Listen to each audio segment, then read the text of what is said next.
මංවාටද පොඩි ටිප්ස්ටයක් කියල් දෙන්න මේක Google Maps වල ටිප් එකක් බලන්න මේක කලින් දැන නිදියද කියලා හරි Google Maps වල ගිහිල්ලා දැන් ලොකේෂන් එක දුන්නට පස්සේ අපි ස්ටාර්ට් කරාට පස්සේ අපිට පෙන්නනවා මෙන්න මේ වගේ එතකොට මෙන්න මේ ඇරෝ එකකුඩ ක්ලික් කරාම මේ බලන්න අරබුල මේ ඇරෝ අයිකන් එක මේ විදියට චේන්ජ් කරගන්න ඒ කියන්නේ මේ කාර් එකක් විදියට බලන්න මේ විදිහට ගොඩක් වැරයිටිස් අපිට තියෙනවා මේ බලන්න ඊට පස්සේ ඒ වගේ මේ කලර්ස් චේන්ජ් කරගන්නත් පුළුවන් මෙන්න මේ විදියට එතකොට අපිට අර තිබිච්ච ඇරෝ එක වෙනකොට අපිට මේ කාර් එකක් මේ වගේ එකක් අපිට යූස් කරගන්න පුළුවන් හරි ඊට පස්සේ බලන්න කාරේ හැරෙන තැන බලන්න ඕන නම් මෙහෙම zoom කර ඇඟිල්ලෙන් එහාට මෙහාට කියලා බලන්න ඕනේ නැහැ ඔයාලට මෙන්න මේ උඩ තියෙන මෙන්න මේ කොළ පාට මේක එක ස්වැප් කරන්න පුළුවන් මේ ස්වැප් කරාට පස්සේ ඔයාලට පේනවා මේ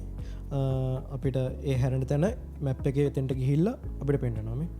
ඒක අතර මාරු ලේසියි මොකද අපි නැත්තම් මේ zoom කර ඇඟිල්ලෙන් එහාට මෙහාට ගිහින් බලන්න ඕනේ හරි එතකොට ඊළඟ එක ඔයා දැන් මේක zoom කරනවානේ ඇඟිලි දෙකෙන් zoom කරන්න ඕනේ හැබැයි අපි දැන් drive කරද්දි එහෙම අපිට මේක zoom කරගන්න ගියාම ඇඟිලි දෙකක් use කරන්න අමාරුයි අපිට මේක එතකොට තනි ඇඟිල්ලෙන් කරගන්න පුළුවන් නම් කොහොමද ඒකට මෙහෙමයි තනි ඇඟිල්ලෙන් කරගන්නවා නම් ඔයාලට මේක double tap කරලා මෙහෙම උඩට පල්ලෙහාට ගන්න පුළුවන් මේ මෙන්න මේ විදිහට උඩට පල්ලෙහාට ගත්ත පස්සේ මේක zoom in zoom out කරගන්න පුළුවන් එතකොට ආය ඇඟිලි දෙකක් use කරගෙන ඉන්න දෙයක් නැහැ තනි ඇඟිල්ලෙන්ම ඔයාලට වැඩේ කරගන්න පුළුවන් double tap කරලා මෙන්න මේ විදිහට